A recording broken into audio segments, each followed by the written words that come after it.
E então falou Deus todas essas palavras: eu sou o Senhor, teu Deus, que te tirei da terra do Egito e da casa da servidão. Não terás outros deuses diante de mim. Não farás para ti imagem de escultura, nem semelhança alguma do que há em cima no céu, e nem embaixo na terra, e nem nas águas debaixo da terra. Não as adorarás, nem lhes darás culto, porque eu sou o Senhor teu Deus, Deus zeloso, que visito a iniquidade dos pais nos filhos, até a 3ª e 4ª geração daqueles que me aborrecem, e faço misericórdia até 1000 gerações daqueles que me amam e guardam os meus mandamentos. Não tomarás o nome do Senhor teu Deus em vão, porque o Senhor não terá por inocente o que tomar o seu nome em vão. Lembra-te do dia de sábado para o santificar. 6 dias trabalharás e farás toda a tua obra. Mas o 7º dia é o sábado do Senhor, teu Deus. Não farás nenhum trabalho, nem tu, nem tua serva, nem teu animal, nem o forasteiro das tuas portas para dentro. Porque em 6 dias fez o Senhor os céus e a terra, o mar e tudo que neles há, e ao 7º dia descansou. Por isso o Senhor abençoou o dia e o santificou, abençoou o dia de sábado e o santificou. Honra teu pai e tua mãe, para que se prolonguem os teus dias na terra que o Senhor teu Deus te dá. Não matarás, não adulterarás, não furtarás, não dirás falso testemunho contra o teu próximo, não cobiçarás a casa do teu próximo, não cobiçarás a mulher do teu próximo, nem o seu servo, nem sua serva, nem o seu boi, nem o seu jumento, nem coisa alguma que pertença ao teu próximo. Vamos orar mais uma vez. Feche os seus olhos e eu gostaria que agora, nesse momento, você, de fato, evitasse toda distração. Esse momento é o mais importante, o momento que nós abrimos para ouvir a palavra do Senhor. Já fomos edificados com as nossas dízimos e ofertas. Louvamos ao Senhor com os nossos cânticos de adoração. Senhor Deus, a tua lei é perfeita. Mas nós vivemos em dias confusos, dias de verdades relativizadas, dias em que se confunde o certo com o errado e o errado com o certo. Pai, nós pedimos a tua direção e a tua orientação, porque essa palavra é tua palavra, ela é viva, ela é eficaz, ela é a revelação do Senhor para nós, e nós pedimos que o Senhor nos ajude a compreendermos com a maior profundidade possível, e sabemos que isso é uma tarefa hercúlea e grande demais para nós que somos humanos e pecadores, e por isso eu, como aquele portador desta palavra nessa noite, eu lhe clamo por misericórdia e graça. Eu preciso, para que o Senhor e não eu, o Senhor venha falar aos nossos corações, para que o teu Espírito Santo, que perscruta as mentes e corações, que nos entende, que nos compreende, que sabe quais são os nossos limites, as nossas barreiras, as nossas dúvidas, os nossos questionamentos, para que esse Espírito Santo venha em nós trabalhar a fim de que essa mensagem encontre guarida no coração e ali lance a sua semente e dê fruto, e muito fruto para a glória do Senhor. Nós louvamos o teu nome por essa hora bendita e o fazemos em nome de Cristo Jesus, nosso Senhor. Amém. Amém. Irmãos, nós, na minha oração, e algo que eu sempre me questiono, e a gente percebe nos dias que a gente vive, é que falar de lei, existem algumas palavras que nos causam uma certa ojeriza nos tempos de hoje, especialmente para essa, talvez já para a minha geração, né? mas muito mais para a geração que veio depois de mim. E essa geração hoje, eu sou da geração Coca-Cola, deve ser por isso que eu tenho afinidade com aquele líquido, o qual eu já estou precisando evitar. Mas o fato é que as gerações que vieram depois são gerações que têm muita dificuldade com palavras tais quais leis, obrigação, deixe-me ver mais palavras, hierarquia, autoridade. Todas essas palavras causam a essa geração uma certa estranheza. Essa é a modernidade líquida, né? É uma modernidade de pouca substância, de pouco substrato, que muda, que se adequa, que ela é muito fluida. E então nós temos uma certa dificuldade, por exemplo, quando nós vamos ouvir acerca dos 10 mandamentos. Nós não gostamos de mandamentos. Nós não gostamos de autoridade que nos seja interna. Autoridade que seja qualquer um além de nós mesmos, dos nossos desejos e das nossas vontades. Eu acho que por isso e por muitos outros motivos, nós estudarmos aqui os 10 mandamentos é um desafio maravilhoso para nós e nos desafia a abrirmos o coração para buscarmos entendimento daquilo que Deus quer nos ensinar. E aí então nós abrimos a palavra do Senhor no livro de Êxodo. E quem não conhece, né, a saga dessa caminhada do povo, Êxodo, já define aí talvez um dos temas principais deste livro da Bíblia. Essa saga desse povo que sai da terra de escravidão do Egito, a caminho de uma terra prometida.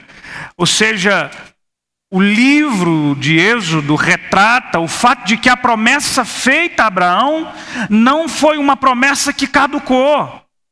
E a despeito do espaço de tempo entre a promessa feita a Abraão e o tempo em que Deus levanta Moisés, são centenas de anos, somente o tempo que esse povo fica ali no Egito são cerca de 400 anos. São 4 séculos. E aí, de repente, Deus levanta um homem e faz com que esse homem se levante como líder no meio de um povo para arrancar esse povo do Egito, da terra da escravidão, para redimir esse povo da sua situação de escravo e fazer com que a promessa que fora feita a Abraão se concretize. Agora Moisés se encontra no monte e ali ele tem aquela visão maravilhosa de uma sarça, de um arbusto que queimava, que ardia em chamas, porém não se consumia. Moisés então se dá conta que aquilo é um momento especial, de que aquele lugar era diferente. Aquele solo era sagrado. O contexto de Êxodo, irmãos, é um contexto pactual. É um contexto de aliança entre Deus e o seu povo. Ou seja, os capítulos subsequentes deixam isso muito claro. Uma aliança pressupõe um pacto, um compromisso entre duas partes. E ambas as partes têm os seus privilégios e as suas obrigações. Um exemplo muito claro e muito simples é a aliança que Deus faz, por exemplo, com Abraão. Quando Deus chega para Abraão e o chama, diz a Abraão que dele o Senhor suscitaria uma grande nação. E o Senhor diz que o abençoaria. E que todos aqueles que o amaldiçoassem seriam amaldiçoados. E então o Senhor dá ali a responsabilidade para Abraão: ser tu uma bênção. É um pacto, é uma aliança. Eu vou te abençoar, mas você, Abraão, seja uma bênção. O contexto de Êxodo é um contexto de aliança. Ou seja, o Senhor chega para esse povo, chega para Moisés e fala com Moisés na sarça ardente. E é interessante que Moisés, a essa altura, já era um homem provavelmente já bem velho. Já um homem de 80 anos que se assusta diante da tarefa que lhe é proposta. Moisés titubeia, se amedronta com essa situação, e então Moisés acaba que, Senhor, como é que vai ser esse negócio? O Senhor diz a Moisés que colocaria ali Arão como seu porta-voz, mas desafia esse homem para que ele vá e cumpra aquilo que lhe foi mandado. E então, irmãos, antes da gente estudar o primeiro mandamento, eu preciso fazer algumas considerações que dizem respeito às leis de Deus.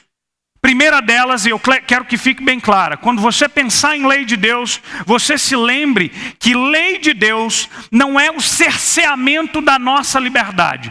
Por muitas vezes, eu, enquanto criança, tinha a impressão de que toda vez que minha mãe me dizia não, era pelo puro prazer de me ver frustrado. E eu me lembro de uma ocasião, porque é o seguinte, gente, quando eu ouvi uma frase dessas na internet que diz o seguinte: dizer eu te disse aumentará em 90% a probabilidade daquilo acontecer. E eu me lembro, eu era criança e a minha mãe me deu uma bandeja de ovos, e nós morávamos num apartamento ali na QND 25, e eu, rapazinho, e eu queria ser rapazinho, e eu disse: mãe, eu vou levar essa bandeja de ovos. A minha mãe disse: não, você não vai, porque pode quebrar. Eu disse: de jeito nenhum, eu vou levar, mãe. E ela disse: não vai, Adriano, não vai, porque você pode cair, essa bandeja quebrar, eu vou ficar muito brava com você. E eu bati o pé, e bati o pé, e bati o pé, e eu peguei a bandeja de ovos. E claro, óbvio, o que aconteceu? A bandeja caiu, gente. A mãe falou: não, obedece. Porque eu acho que tem um anjo especial para as mães, só pode, sabe assim? Ouve a sua mãe, menino. A bandeja caiu. Qual era a minha cara, então, de esperar a minha mãe no apartamento? Tipo assim: mãe, sobraram 2, né? Tomei uma surra.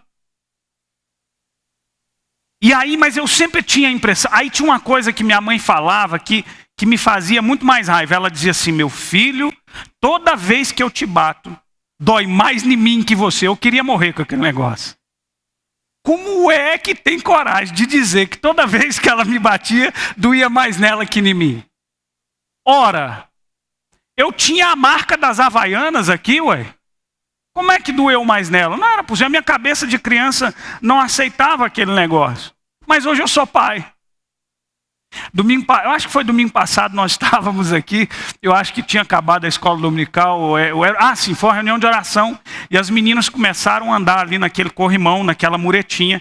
E a Dani falou para uma das meninas: não quero que brinque aí, porque pode cair. E eu estava aqui dentro aqui. E aí eu ouvi a mãe dizer de novo: não anda aí porque pode cair. Gente, mas não deu 5 minutos, eu fui lá fora, tinha uma criança chorando e passando a mão na canelinha. O que aconteceu? Caiu.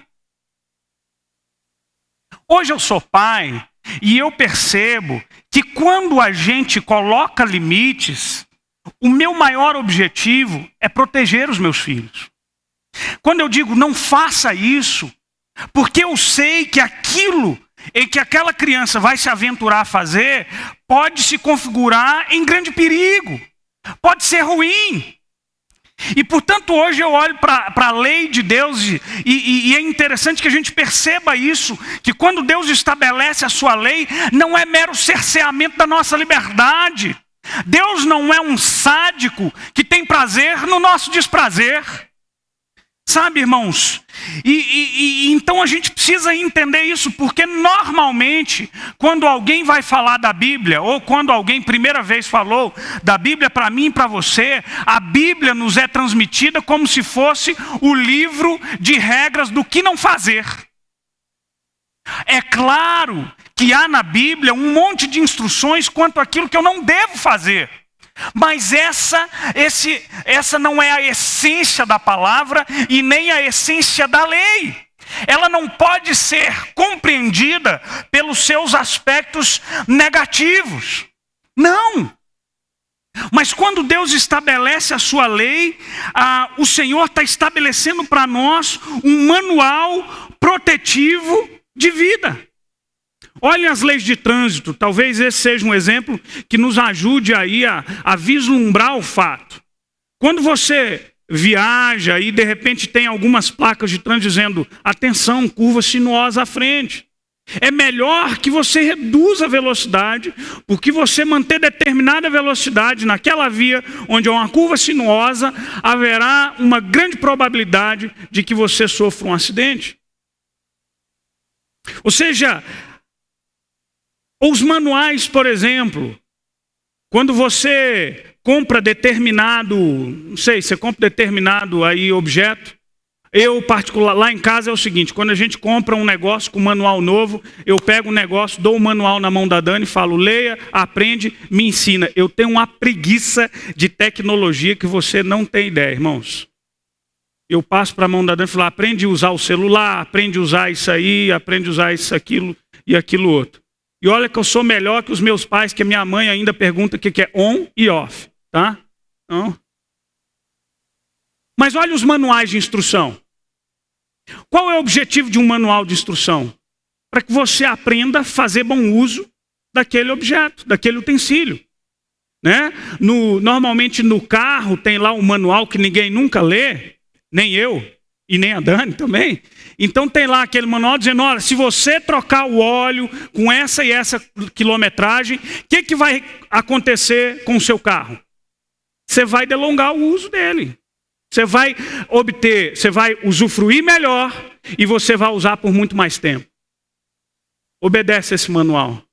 As leis de Deus são manuais para a nossa vida. E quando Deus coloca para nós esse manual precioso, Ele está olhando para você como um filho dizendo, meu filho, segue esse manual. Segue esse manual e seja feliz. Segue esse manual e poupe a sua vida de dissabores. Segue esse manual e tenha uma vida muito melhor. J.I. Packer diz uma coisa interessante. Ele diz assim, quando os absolutos morais não são respeitados, paramos de respeitar a nós mesmos e aos outros. Assim a sociedade se deforma e a sociedade caminha para uma decadência mortífera de exploração mútua e autoindulgência. Quando a gente se recusa a obedecer o manual de Deus, o prejuízo é para nós mesmos e para os outros também. Há um segundo aspecto da lei que é muito importante da gente pensar. Os 10 mandamentos, as leis do Senhor são todos, sobretudo, princípios de relacionamento. Princípios de relacionamento com Deus e princípios de relacionamento com o próximo. Quando você olha para os mandamentos, os 4 primeiros mandamentos estabelecem ou regras ou diretrizes no que diz respeito à nossa relação com Deus. Não terás outro Deus diante de ti, não farás imagem de escultura, etc. Os mandamentos seguintes são mandamentos que têm implicações diretas com aqueles que estão ao meu lado. Não matarás, não furtarás, não adulterarás. Enfim, o fato é que os 10 mandamentos são um princípio de relacionamento. Os 10 mandamentos que foram, e eu disse aqui, escritos em um contexto pactual, é Deus estabelecendo, dizendo, assim é a melhor forma de você estar próximo de mim e de se relacionar comigo. E preste atenção numa coisa, irmãos, quanto melhor for o nosso relacionamento com Deus, tanto melhor e satisfatória será a nossa vida. E é preciso que a gente se lembre disso. Quanto melhor e mais íntimo for esse relacionamento com Deus, mais satisfatória e melhor será a nossa vida. Os salmistas entenderam isso.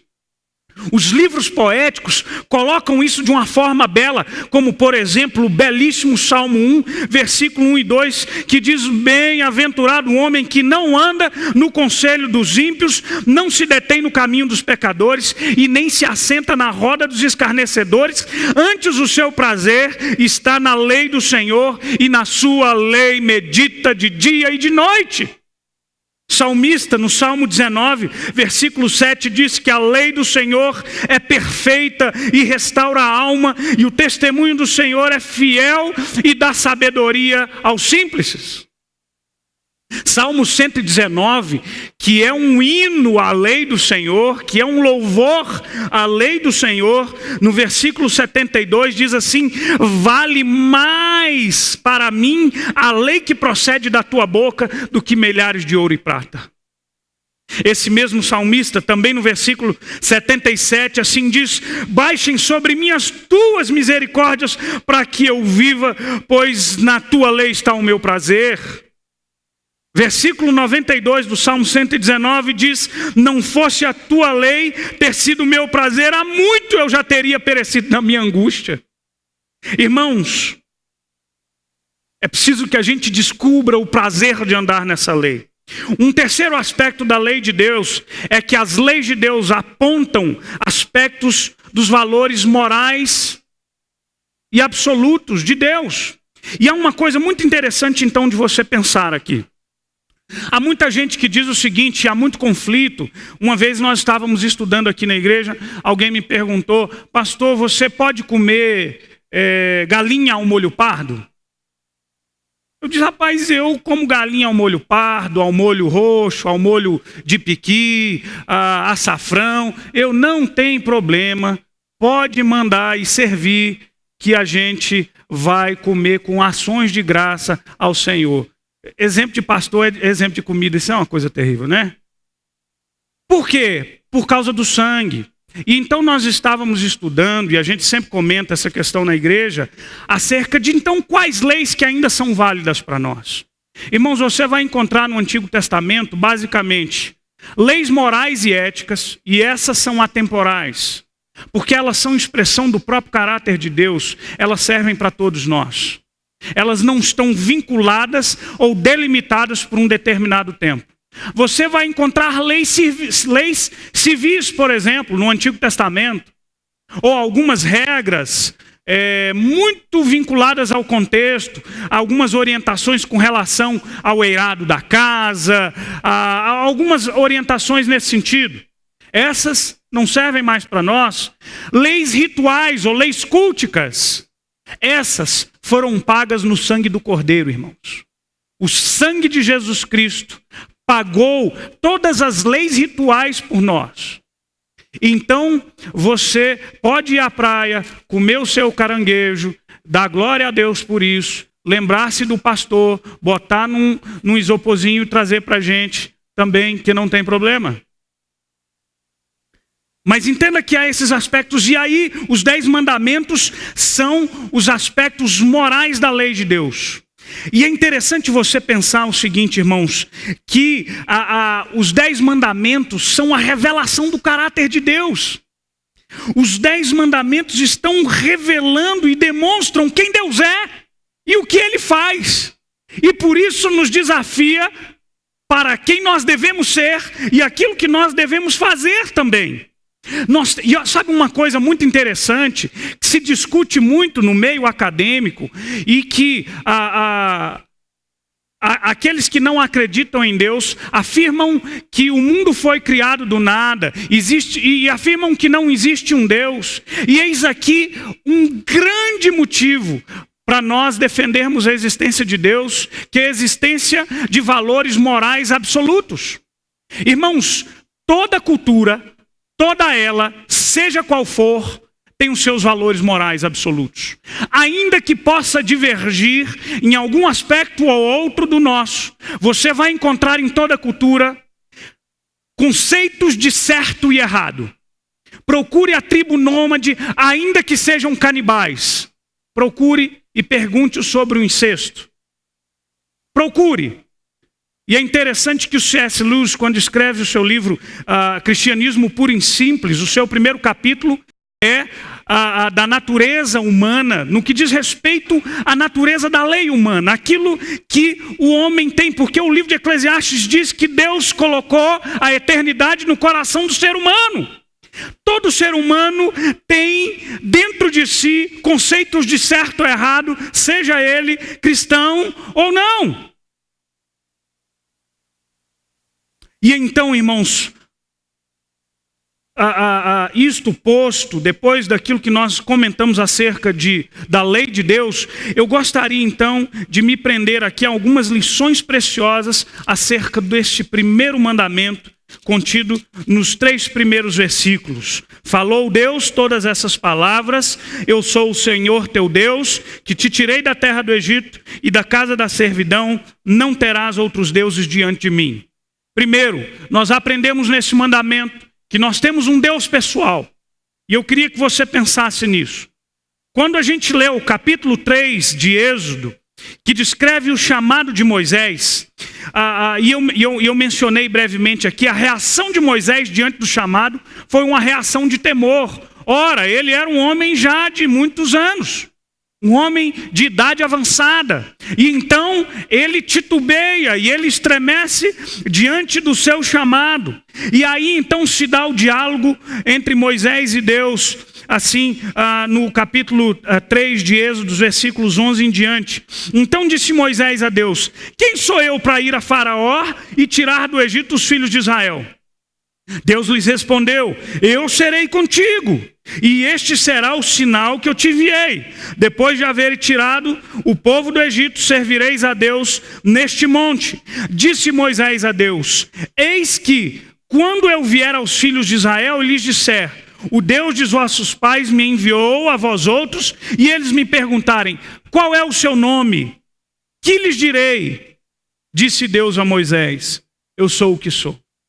Disse mais: assim dirás aos filhos de Israel: eu sou, me enviou a vós outros.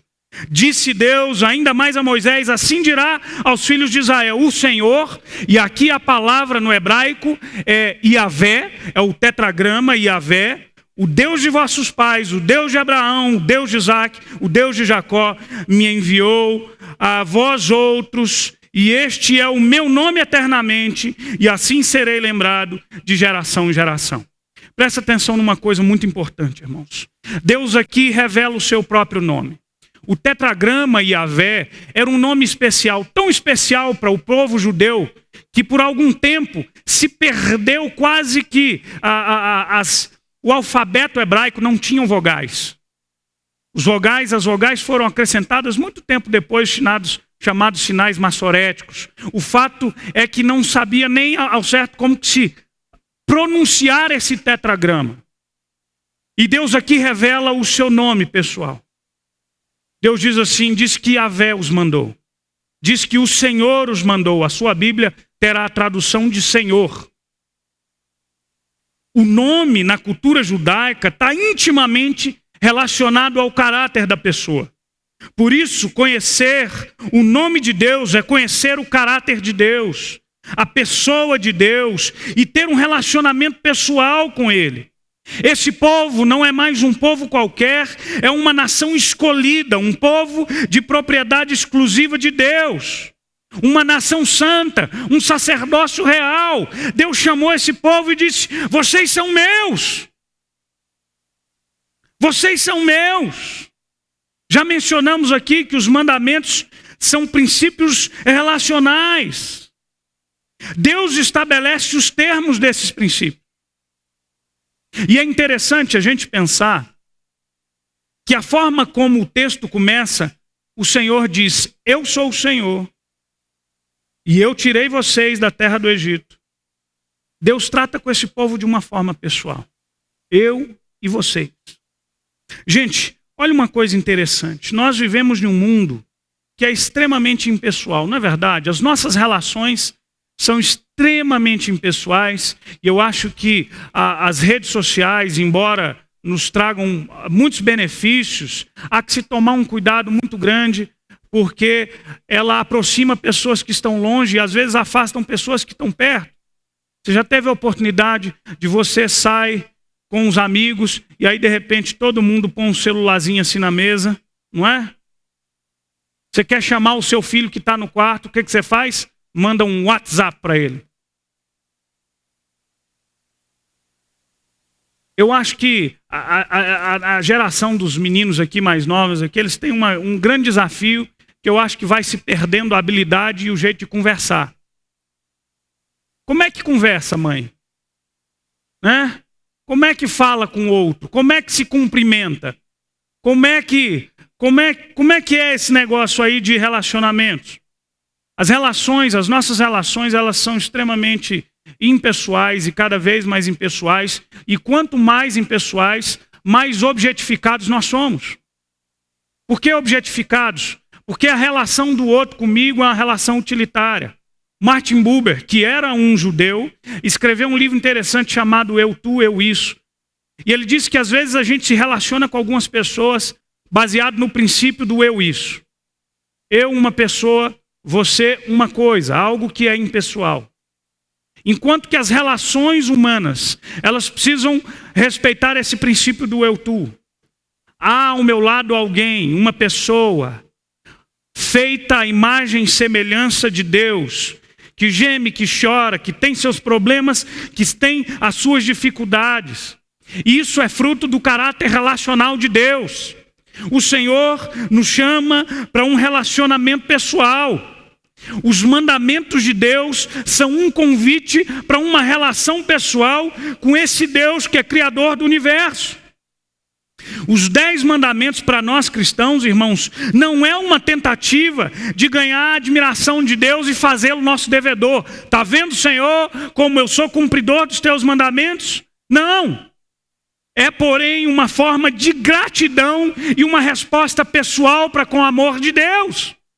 Eu obedeço, não para ganhar o favor dele, mas eu obedeço porque sou grato pelo favor que já me foi dado. Ele me amou. E os fariseus, irmãos, cometeram um grande erro que Jesus combateu veementemente. Os fariseus, achando que estavam servindo a Deus, quando dissociaram a lei do amor que era inerente a essa lei, despersonalizaram as relações. Por isso que Jesus, quando se deparava diante de um enfermo num dia de sábado, eles diziam: Senhor, é lícito curar num sábado? Ora, Jesus tinha que ensiná-los: como assim? O sábado foi feito por causa do homem, não o homem por causa do sábado. O homem não é maior do que esse sábado. E por isso os judeus cometeram tanto esse erro e desumanizaram a si mesmo. Porque eles acabaram tratando as pessoas com a impessoalidade de uma lei da qual eles retiraram todo o afeto dela. Uma relação de amor com Deus e com o próximo é aquilo que Deus espera de nós. E é por isso que Ele nos dá os seus mandamentos. Mas há uma outra lição acerca dos 10 mandamentos. Nós temos um Deus que é pessoal e nós temos um Deus que é zeloso. E, gente, existem algumas traduções, e traduções em outras línguas, por exemplo, traduções em inglês, que dizem que Deus, e traduzem como Deus é ciumento. A palavra ciúme, no nosso vocabulário, ou no nosso contexto, ela tem uma conotação um tanto quanto ruim, né? Porque logo eu associo ciúme à falta de confiança, associa-se ciúme a, sei lá, a escândalos, a brigas e etc. Não. O que eu estou falando, e a própria Bíblia discerne isso, a diferença entre um e outro. O apóstolo Paulo, quando escreve aos Coríntios, no capítulo 13, ele diz que o amor não se arde em ciúme. Mas o amor, ele é ciumento enquanto ele é zeloso. Sabe o zelo? O zelo é uma coisa boa. O zelo é uma coisa boa.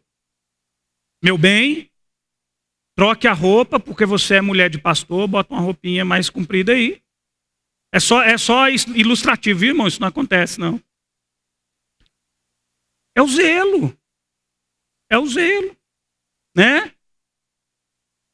Ou a Dani, vou te entregar agora, hein, Dani? Ou a Dani fala assim para mim: meu bem, você está tratando aquela mocinha muito educadamente. Está chamando no diminutivo, ela não vai entender isso. Eu falei: mas qual é o problema?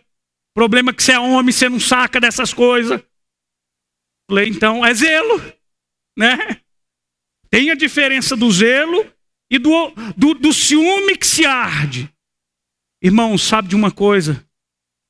Deus é ciumento da nossa relação. Ele é zeloso de nós, Ele não me divide e não te divide com ninguém. Se você é filho dele, você é tão somente filho dele. E é por isso que o Antigo Testamento usa metáforas ou usa ilustrações, como diz que a nossa relação com Deus é como que uma relação conjugal. O seu povo, a esposa, Deus, o marido. E é por isso que muitas vezes o culto oferecido a outros deuses, é tido como sinônimo de prostituição e adultério. Porque nós somos dele. Porque nós pertencemos a ele, somente a ele. E ele não nos divide com ninguém. Porque ele nos ama e ele cuida de nós. E ele nos guarda e ele nos chama para essa relação pactual de fidelidade. Porque Deus é um Deus zeloso. Terceiro lugar, Deus é um Deus redentor e libertador. E aqui eu quero talvez tomar um pouquinho mais do seu tempo. Irmãos, a redenção é um termo muito utilizado. E utilizado nesse contexto de escravidão.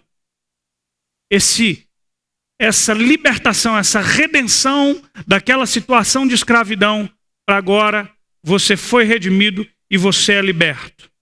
Deus redimiu o seu povo da escravidão do Egito, assim como Jesus nos libertou da morte do pecado e nos redimiu para uma vida diferente. O fato é que o amor de Deus, irmãos, nos liberta. E amar a Deus é o que nos faz mais e mais livres. Aqui pode parecer um paradoxo. Porque você, para galgar a sua liberdade, precisa estar cada vez mais dependente dele. Quanto mais servo de Deus, mais livre você é. O apóstolo Paulo se apresentava como eu, doulos, Christos. Eu sou servo de Deus. Doulos era escravo. E o apóstolo Paulo dizia, eu sou escravo de Cristo. Mas ainda assim, ele se descrevia como um homem livre. Porque o nosso vínculo com o Senhor, o nosso amor a Deus, é aquilo que nos liberta de todas as coisas. Isso é maravilhoso. Eu me lembro que alguns anos atrás eu li o relato de grupos de presos no presídio de Bangu. E um dos presos dizia que o hino que ele mais gostava de cantar é aquele: ó, com cego eu andei e perdido vaguei, longe, longe do meu Salvador. E aí eu esqueci a letra do hino, gente. Vê se pode. Como é, Obed, o resto? Está vendo? E ele dizia, hoje eu sou escravo de Cristo e essa é a minha liberdade. Irmãos, é preciso que a gente entenda uma coisa. Para nós entendermos isso, a relação do amor de Deus e o nosso amor para com ele, é preciso que a gente entenda o que é idolatria. Porque quando eu e você falamos sobre idolatria, nós temos um conceito muito reduzido daquilo que é idolatria. Você pensa logo em um grupo de pessoas prostradas diante de uma imagem, de um poste ídolo. Idolatria é muito mais do que isso.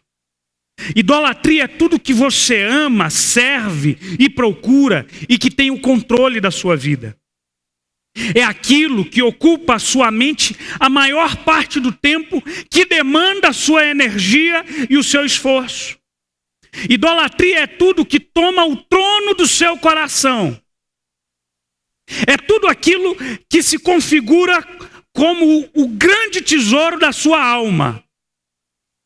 Sendo assim, você pode, sem saber, ser um idólatra dos teus filhos, dos teus bens, das tuas posses. O apóstolo Paulo, irmãos, ele nos orienta, e é interessante que o apóstolo Paulo, ele diz que a cobiça ou a avareza, ela é idolatria. Quantas coisas nós não podemos cobiçar? Cobiça-se pelo sexo, cobiça-se pelo poder, dinheiro, posses, influência, fama e etc. João Calvino dizia uma coisa muito interessante, dizia que o coração do homem é uma fábrica de ídolos. Nós sempre estamos à procura de algo ou de alguma coisa onde a gente pode depositar a confiança do nosso coração. Lembra-se, irmãos, do diálogo revelador de Jesus com o jovem rico? Jesus conversa com o jovem rico. Se encontra um jovem que se aproxima de Jesus e diz: bom mestre, que farei eu para herdar a vida eterna? Jesus orienta então que ele siga os mandamentos. Ele diz: olha, tudo isso eu tenho feito. Jesus se compadece daquele jovem. Jesus olha para aquele jovem de uma forma distinta e diferente.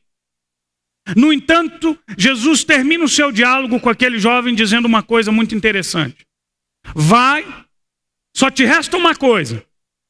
Vai, vende tudo o que tens, e aí você vem e me segue. O que a Bíblia diz então? Que aquele jovem entristecido voltou-se para trás e seguiu o seu caminho. Irmãos, esse texto, nós não encontramos aqui uma regra para que eu e você nos desfaçamos dos nossos bens. Não. Se eu pudesse mudar as palavras de Jesus daquele jovem, eu diria que o que Jesus lhe pede é o seu coração. Entrega o teu coração e vem e me segue. E o que tinha no coração daquele jovem era o seu dinheiro. Jesus dizia que onde está o teu tesouro, aí também estará o teu coração. O que é precioso para você na sua vida, meu irmão? O que é importante? O que é a mola propulsora da sua vida? O que é que te motiva a levantar todos os dias e viver? O que é que te põe um sorriso no rosto? O que é que te impulsiona? O que é que te dá sentido para a sua existência? Se você vasculhar o seu coração e encontrar no coração algo que não seja Deus, você está sendo um idólatra e prisioneiro da sua própria idolatria. Irmãos, o ser humano busca, ou na busca da sua autonomia, ele buscou não ser controlado por ninguém. Não quero ser controlado por Deus, eu não gosto de ir à igreja, eu não gosto desse negócio de religião. E buscando controlar a própria vida, esse homem buscou viver outras coisas. Viver por outras coisas. Dinheiro, poder, conforto, sexo. Mas qual é o resultado? O resultado geralmente é o descontrole e alguma forma de escravidão. Desculpe, irmãos. Tim Keller diz uma coisa muito interessante. Ele diz assim: todo mundo tem que viver por algo. E se esse algo não é Deus, acabamos por ser controlados por aquilo pelo qual vivemos. Por excesso de trabalho, a fim de alcançar o que queremos. Somos dominados por medo descontrolado, se somos ameaçados. Por profunda raiva, se somos impedidos. Por desespero inconsolável, se perdemos. Vocês percebem que quando o que ocupa a primazia do nosso coração são todas essas coisas passageiras, os empecilhos de alcançarmos o sucesso financeiro, os nossos sonhos, seja lá o que for, as pessoas que nós amamos e que são a razão da nossa existência, tão logo a nossa relação com essas coisas ou pessoas seja abalada, é também abalada a estrutura da nossa vida. Porque quando no trono do nosso coração habita algo que não é Deus, tudo isso passa. É um solo muito frágil, muito arenoso. Em 2008, quando teve a quebra, não foi a quebra da bolsa, mas foi aquela bolha imobiliária, explodiu nos Estados Unidos, o que teve de gente, de bancários, de banqueiros, de gente que trabalhava na Bolsa de Nova York se matando, foi assim um horror. As pessoas se viram sem chão. E a minha pergunta para você é: o que é que direciona a sua vida? O que é que te dá a razão de viver? O que é que te põe de pé dia após dia, manhã após manhã? O que é que ocupa a primazia do teu coração? O que é o tesouro mais precioso dentro de você? Se for sexo, se for o dinheiro, se for o poder, se for pessoas que você ama, tome cuidado, porque você será escravo de todas elas. E tão logo você perca o dinheiro, a saúde, o poder, a sua casa, a sua influência, ou aquela pessoa que você ama, a sua vida vai desmoronar, porque o seu Deus ruirá juntamente com aquilo. Mas quando a gente entende que Deus é o Senhor da minha vida, que de todas as coisas que eu faço, Ele é o centro do meu viver, a razão do meu existir, o fundamento da minha existência, eu caminho em um terreno inabalável. E aí o apóstolo Paulo diz: quem me separará do amor de Deus que está em Cristo Jesus? Nem a morte, nem a profundidade, nem a altura, nem principado, nem potestade, nem espada, nada nos separará do amor de Deus que está em Cristo Jesus, porque nele nós somos mais do que vencedores. Quando a vida está estabelecida nesse solo, ele não rui. O coração se quebranta, a alma geme, nós choramos, passamos por dificuldade, mas permanecemos em pé. E é por isso que Jesus termina o seu longo discurso do Sermão do Monte dizendo: quem ouviu essas palavras e as pratica é como aquele que construiu a casa na rocha. Mas aquele que ouve essas palavras e não as pratica, construiu a sua casa na areia. E tome cuidado. Essa casa um dia vai ruir. Por isso, ter o Senhor nosso Deus como o único Deus das nossas vidas é a maior libertação que todos nós podemos viver. Porque ainda que não tenhamos nada, ainda assim sempre teremos tudo. Ainda que as tribulações nos acometam, ainda assim a paz de Deus inunda nossa alma. Ainda que percamos bens e tesouros, há um tesouro muito maior que nos espera no tempo do porvir. Porque nada pode retirar de nós este fundamento. E por isso o apóstolo Paulo diz: tudo posso naquele que me fortalece. Tudo posso naquele que me fortalece. E aqui eu encerro perguntando para você: quem é o teu Deus? Quem é o teu Deus? É o seu trabalho? Quantas horas por dia você trabalha? O que é que ocupa a sua mente diariamente? O que é que te move? E eu não estou dizendo que trabalho, família, sejam coisas ruins. Não. Eu estou dizendo que elas precisam ocupar o seu devido lugar, assim como C.S. Lewis dizia: coloque as primeiras coisas nos primeiros lugares. Se eu entender que eu preciso amar a Deus sobre todas as coisas, assim como o Senhor Jesus me ensinou, que resumindo os seus mandamentos ele diria: amarás, pois, o Senhor teu Deus de todo o teu coração, de toda a tua alma, de toda a tua força, de todo o teu entendimento. Se eu entender e se eu conseguir amar a Deus dessa forma, eu serei um pastor muito melhor, eu serei um amigo mais fiel, eu serei um marido mais honrado, eu serei um pai mais justo e mais presente, eu serei um homem melhor e uma pessoa melhor. E esse é o desafio para nós. Quem é o teu Deus? O que é que ocupa o trono do seu coração? Feche os seus olhos. Vamos orar ao Senhor. Queria que você, por um instante, um breve instante, você fizesse essa oração e analisasse o seu coração.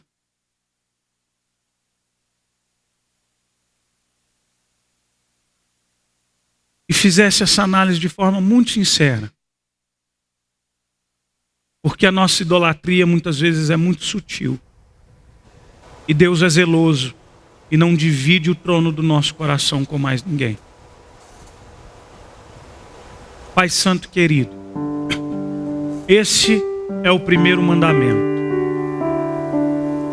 Essa é a chave da liberdade. Essa é a chave que nos liberta para um viver feliz, a despeito das dificuldades. Mas quando o Senhor é a razão maior do nosso viver, nada nos abala. A despeito das dificuldades, a despeito de todas as coisas. Abençoa a tua igreja, abençoa o teu povo, abençoa os teus servos, e que nós vivamos para ti, e que sejamos obedientes quanto ao teu primeiro mandamento. Que amemos ao Senhor, nosso Deus, e que não haja nenhum outro Deus em nossas vidas, senão o Senhor. Nós te louvamos por essa hora bendita. Somos-te gratos pela tua palavra. E o fazemos em nome de Cristo Jesus. Amém e amém.